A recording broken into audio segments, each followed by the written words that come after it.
and her brother, my daddy, had 13 Yes, kids. and they named 3 of them alike. They They both had Ernie's, They both had a Leroy and Maggie. Ernest, a Maggie. Well, that makes 4, and a dude. Before, that's something. Now, I looked up some of the Blackstones, and I found a Robert E. Blackstone. And during those days, yes. There is a Robert E. Blackstone. Well, during those days, if you look back, there wasn't too many names. They named people after Kind of the people. family on down. Yeah. All right, where'd that Robert E. Blackstone come from? Well, there's a Blackstone lineage that's Robert E. I found that in the old Cherokee family book. I've got the page of the book. Did you copy any of them pages? Uh-huh. You were going. Did you bring them? No. You were going to bring them. You forgot them. I had them last year. But also, Grandma told me, I could just remember parts of these things she told me. She said she remembered when she was very, very young. She could hardly remember it. But her grandpa, I don't know who that would be, took her by the hand and they went into a cave. And she said there was some kind of treasures in that cave, but she couldn't remember what, or she couldn't remember the cave. But she didn't know where. Now I've looked up in when each one of her children were born, I looked up in the records. I went back. They didn't want me to see the records because they were so old. But my sister-in-law worked in the courthouse and she got me in. Well, in the records, each time one of her grandma's children were born, Grandma had to give her birthplace. She gave 3 different places that she was born, so she really didn't know. The first place she gave was Bonita Indian Territory. Because see, Oklahoma wasn't a territory. Yeah, I mean, a state at that time. The second place was Fairland, Oklahoma. And the third place was Fort Smith, Arkansas. And each time, I often wondered, was her name Annie or was it Anna? But no, my name's Elizabeth, and I was named after Grandma. My name's, so her name was Annie Elizabeth Blackstone.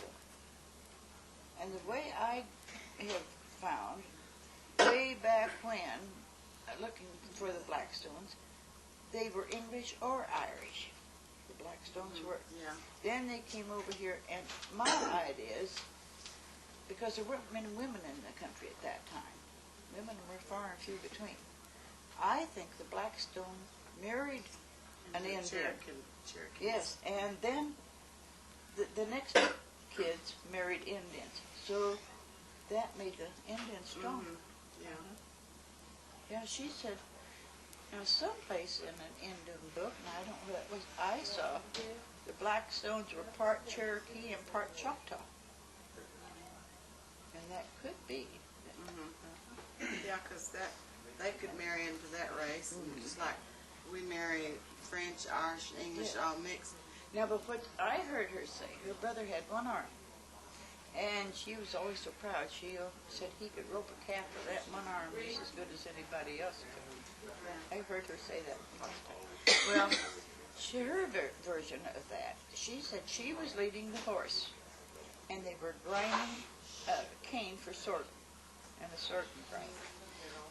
And she always felt rather guilty or responsible because she was leading the horse, and Ben was feeding the the cane, and he got his hand caught in that, and she said got taken off. But I never questioned her because. See, that's so unusual because my daddy, I mean, he's told us that he was working on the railroad and there was they put down some explosives and it didn't go off. They waited till it was time, a safe time.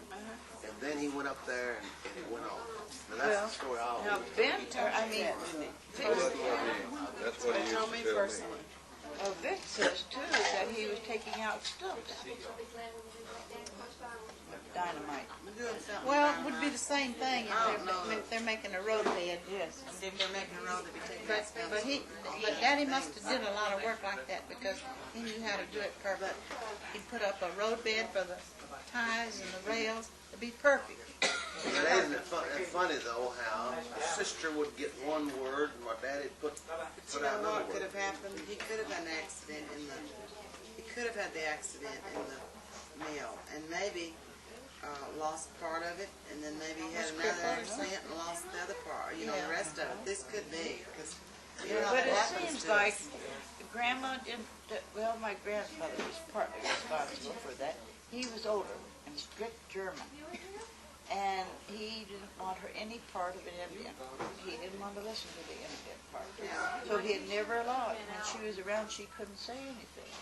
Yeah. And I always thought, she always said we were Indian, and I took it for granted. I'm part Indian, so what? Yeah. You know.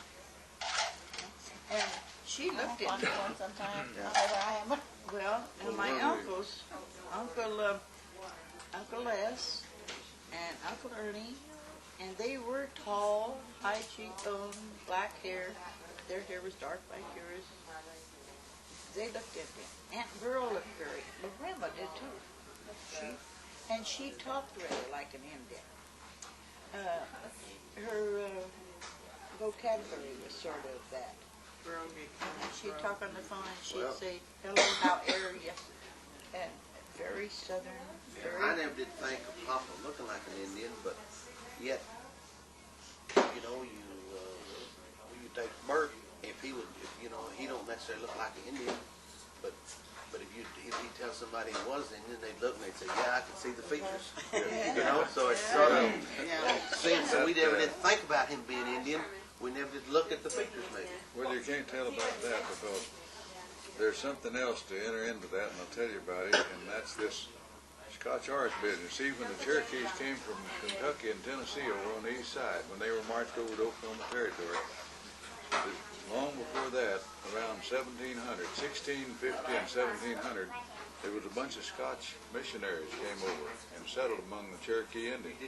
And the Cherokee Indians were friendly to those guys, and they didn't butcher them or kill them or anything. They intermarried You're with them. exactly See? right. And Exactly then right. I read history that. teaches that they were so intermarried and so mixed up that the Cherokees were light complected. They took back this light complexion from the Scotchmen, and I went and got a brochure from the library. They run me down about 100-page loose leaf about Bushy Head, and I thought, well, Bushy Head was an old black, dirty, stinking Indian with, you know, grease on him and this and that and the other. But when this brochure come through and I read it, well, there was a picture of him in there, a bust picture, and he had on a tie, and he looked like any smart American businessman.